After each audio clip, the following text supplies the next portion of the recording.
ಬೆಂಗಳೂರಿನ ಸಂಪಂಗಿ ರಾಮನಗರ ವಿದ್ಯಾಭವನದ ಭಾರತೀಯ ಕಿಂಚ ಆಡಿಟೋರಿಯಂನಲ್ಲಿ ಜೆಇಎಫ್ ಕಣ್ಣಿನ ಆಸ್ಪತ್ರೆಯ ಖ್ಯಾತ ನೇತ್ರ ತಜ್ಞ ಡಾಕ್ಟರ್ ಜ್ಞಾನೇಶ್ವರ್ ಪ್ರಸನ್ನ ಮತ್ತು ಮಕ್ಕಳ ತಜ್ಞೆ ಡಾಕ್ಟರ್ ಲಕ್ಷ್ಮೀರಾವ್ ಪುತ್ರಿ ಅನ್ವಿತಾ ಜ್ಞಾನೇಶ್ವರ್ ಅವರ ಭರತನಾಟ್ಯ ನೃತ್ಯವು ನೋಡುಗರ ರಂಜಿಸಿತ್ತು.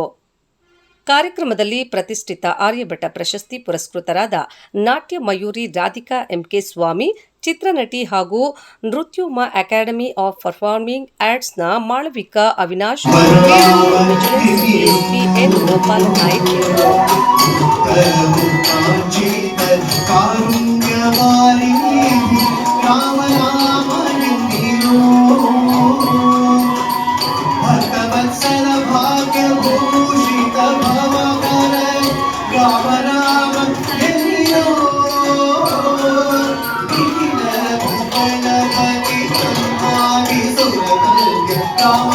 Rama